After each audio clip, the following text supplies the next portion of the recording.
ओम शांति। 8 नवंबर 2025 प्रातः मुरली बाप दादा के अनमोल वचन।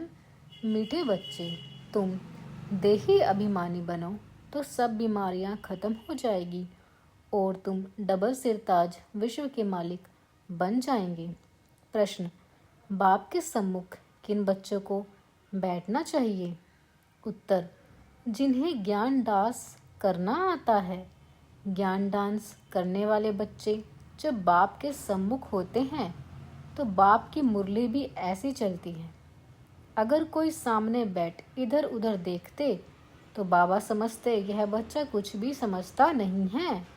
बाबा ब्राह्मणियों को भी कहेंगे, तुमने यह किसको लाया है जो बाबा के सामने भी उबासी देते हैं। बच्चों को तो ऐसा बाप मिला है जो खुशी में डांस करनी चाहिए। गीत, दूर देश का रहने वाला। ओम शांति। मीठे मीठे बच्चों ने गीत सुना। रूहानी बच्चे समझते हैं कि रूहानी बाबा जिसको हम याद करते आए हैं, दुख हरता सुख करता व तुम मात पिता, फिर से आकर हमको सुख घनेरे दो। हम दुखी हैं, यह सारी दुनिया दुखी है, क्योंकि यह है कलयुगी पुरानी दुनिया। पुरानी दुनिया अथवा पुराने घर में इतना सुख नहीं हो सकता जितना नई दुनिया नए घर में होता है। तुम बच्चे समझते हो हम विश्व के मालिक आदि सनातन देवी देवता थे।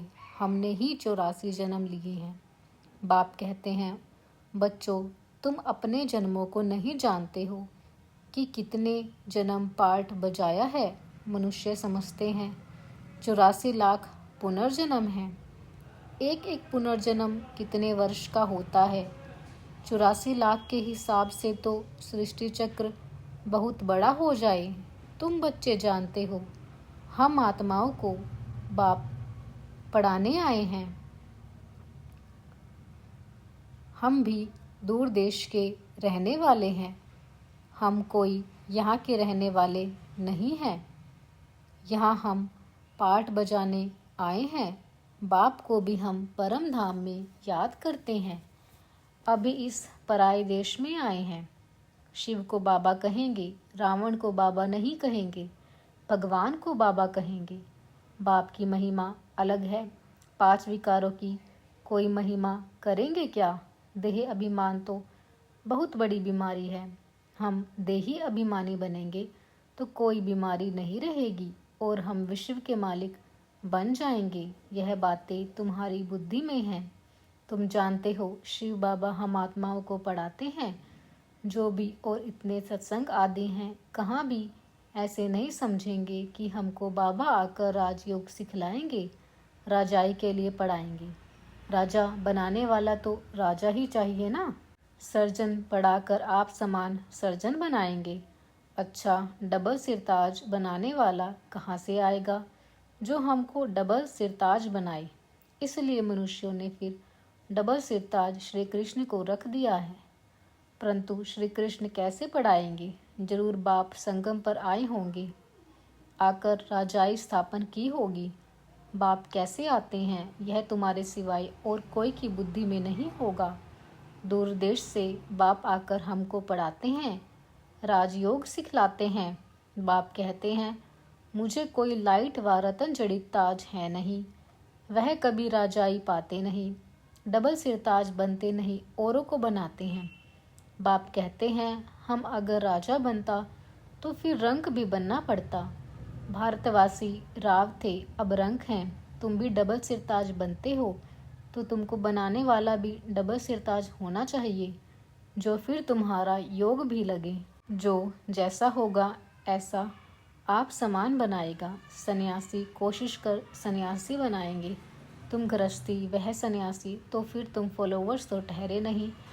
कहते हैं फलाना शिवानंद का फॉलोवर है, परंतु वह सन्यासी माथा मुड़ाने वाले हैं। तुम तो फॉलो करते नहीं, तो तुम फिर फॉलोवर क्यों कहते हो? फॉलोवर तो वह जो झट कपड़ा उतार कफनी पहन ले। तुम तो गृहस्थ में विकारों आदि में रहते हो, फिर शिवानंद का फॉलोवर्स कैसे कहलाते हो? गुरु का तो काम है सदगति करना। गुरु ऐसे तो नहीं कहेंगे फलाने को याद करो, फिर तो खुद गुरु नहीं हुआ। मुक्ति धाम में जाने के लिए भी युक्ति चाहिए। तुम बच्चों को समझाया जाता है तुम्हारा घर है मुक्ति धाम अथवा निराकारी दुनिया। आत्मा को कहा जाता है निराकारी सोल, शरीर के 5 तत्वों का बना है। आत्माएं कहाँ से आती हैं?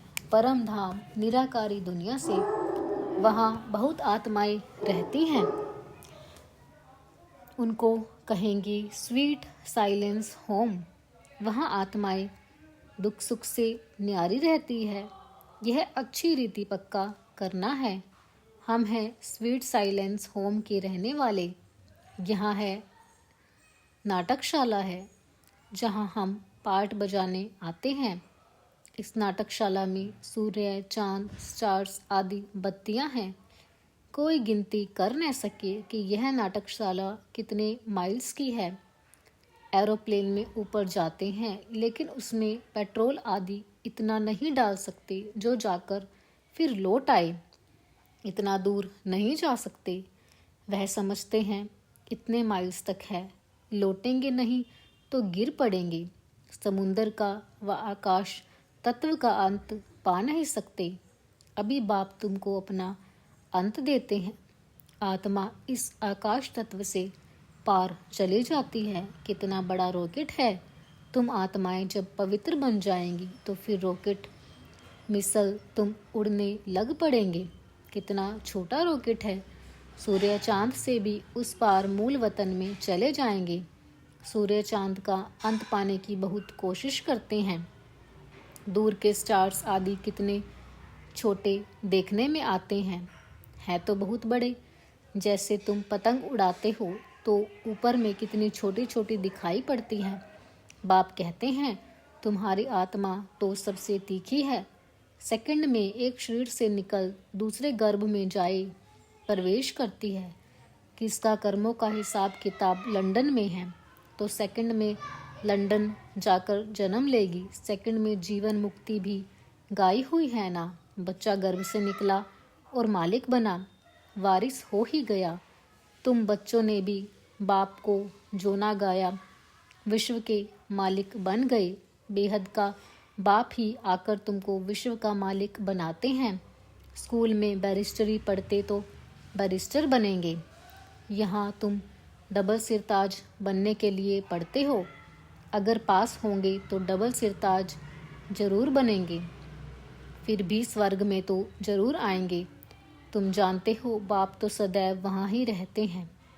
ओ गॉड फादर कहेंगे तो भी दृष्टि जरूर ऊपर जाएगी। गॉड फादर है तो जरूर कुछ तो उनका पार्ट होगा ना। अभी पार्ट बजा रहे हैं। उनको बागवान भी कहते हैं। कांटों से आकर फूल बनाते हैं। तो तुम बच्चों को खुशी होनी चाहिए। बाबा आया हुआ है इस देश पर आए। दूर देश का रहने वाला आए देश पर आए। दूर देश का रहने वाला तो बाप ही है और आत्माएं भी वहाँ रहती हैं। यहाँ फिर पार्ट बजाने आती है। देश पर आए यह अर्थ कोई नहीं जानते हैं। मनुष्य तो भक्ति मार्ग में जो सुनते हैं वह सत सत कहते रहते हैं।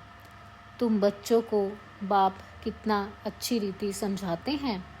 आत्मा इम्प्योर होने से उड़ नहीं सकती है। प्योर बनने बगैर वापस जा नहीं सकती। पतित पावन एक ही बाप को कहा जाता है। उनको आना भी है संगम पर। तुमको कितनी खुशी होनी चाहिए। बाबा हमको डबल सिरताज बना रहे हैं। इससे उच्च दर्जा कोई का होता नहीं। बाप कहते हैं मैं डबल सिरताज बनता नहीं हूँ, मैं आता ही हूँ एक बार पराए देश पराए शरीर में। यह दादा भी कहते हैं मैं शिव थोड़े ही हूँ, मुझे तो लखीराज कहते थे। फिर सरेंडर हुआ तो बाबा ने ब्रह्मा नाम रखा। इसमें प्रवेश कर इनको कहा कि तुम अपने जन्मों को नहीं जानते हो। 84 जन्मों का भी हिसाब होना चाहिए ना। वो लोग तो 84 लाख कह देते हैं जो बिल्कुल ही इम्पॉसिबल है। 84 लाख जन्मों का राज समझाने में ही सैकड़ों वर्ष लग जाएं, याद भी पढ़ न सके। 84 लाख योनियों में तो पशु पक्षी आदि सब आ जाते हैं। मनुष्य का ही जन्म दुर्लभ गाया जाता है। जानवर थोड़े ही नॉलेज समझ सकेंगे। तुमको बाप आकर नॉलेज पढ़ाते हैं। खुद कहते हैं मैं आता हूँ रावण राज्य में। माया ने तुमको कितना पत्थर बुद्धि बना दिया है, अब फिर बाप तुमको पारस बुद्धि बनाते हैं। उतरती कला में तुम पत्थर बुद्धि बन गए, अब फिर बाप चढ़ती कला में ले जाते हैं। नंबरवार तो होते हैं ना, हर एक को अपने पुरुषार्थ से समझना है। मुख्य बात है याद की।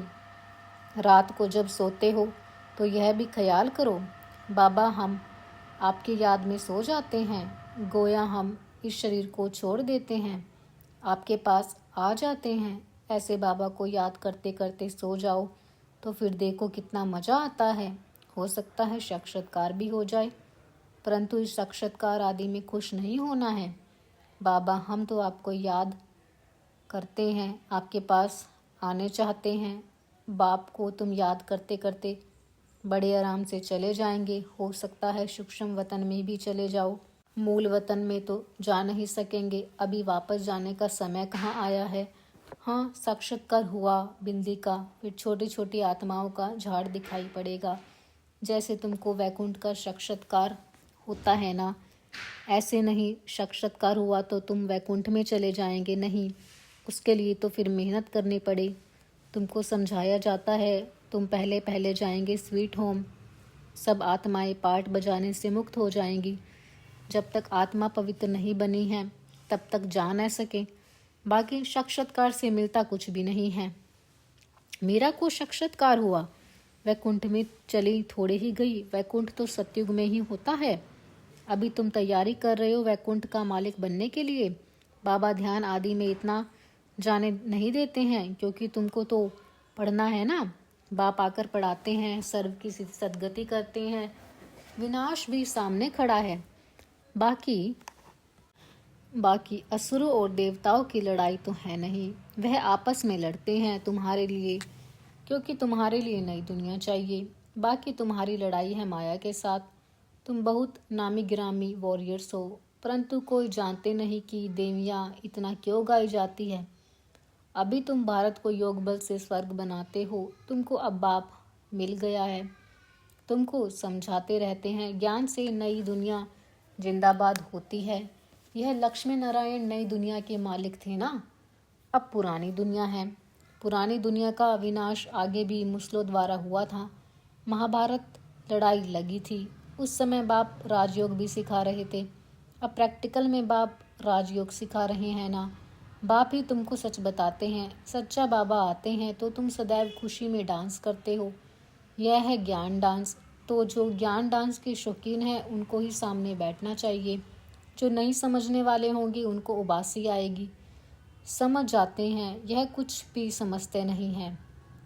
ज्ञान को कुछ भी समझेंगे नहीं तो इधर उधर देखते रहेंगे। बाबा भी ब्राह्मणी को कहेंगे तुमने किसको लाया है।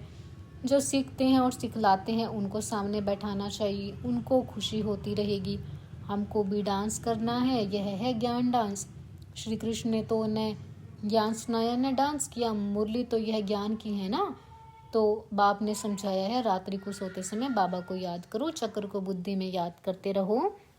बाबा हम अभी शरीर को छोड़ आपके पास आते हैं, ऐसे याद करते करते सो जाओ, फिर देखो क्या होता है। आगे कब्रिस्तान बनाते थे, फिर कोई शांत में चल जाते थे, कोई रास करने लगते थे। जो बाप को जानते ही नहीं तो वह याद कैसे कर सकेंगे। मनुष्य मात्र बाप को जानते ही नहीं तो बाप को याद कैसे करे। तब बाप कहते हैं मैं जो हूँ जैसा हूँ मुझे कोई भी नहीं जानते। अभी तुमको कितनी समझ आई है। तुम हो गुप्त वॉरियर्स। वॉरियर्स नाम सुनकर देवियों को फिर तलवार बाण आदि दे दिए हैं। तुम वॉरियर्स हो योग बल के, योग बल से विश्व के मालिक बनते हो। बाहुबल से भल कोई कितनी भी कोशिश करे परंतु जीत पा नहीं सकते। भारत का योग मशहूर है, यह बाप ही आकर सिखलाते हैं। यह भी किसको पता नहीं है। उठते बैठते बाप को ही याद करते रहो। कहते हैं योग नहीं लगता है, योग अक्षर उड़ा दो।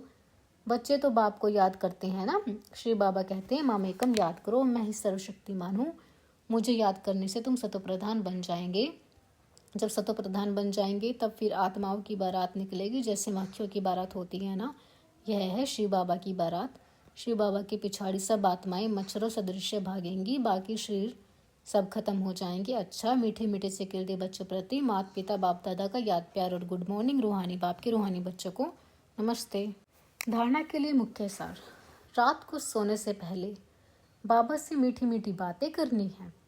बाबा, हम इस शरीर को छोड़ आपके पास आते हैं, ऐसे याद करके सोना है। याद ही मुख्य है, याद से ही पारस बुद्धि बनेगी। 5 विकारों की बीमारी से बचने के लिए देही अभिमानी रहने का पुरुषार्थ करना है, अथाह खुशी में रहना है, ज्ञान डांस करना है, क्लास में सुस्ती नहीं फैलाना है। वरदान: सेवा द्वारा अनेक आत्माओं की आशीर्वाद प्राप्त कर सदा आगे बढ़ने वाले महादानी भव। महादानी बनना अर्थात दूसरों की सेवा करना। दूसरों की सेवा करने से स्वयं की सेवा स्वतः हो जाती है। महादानी बनना अर्थात स्वयं को मालामाल करना।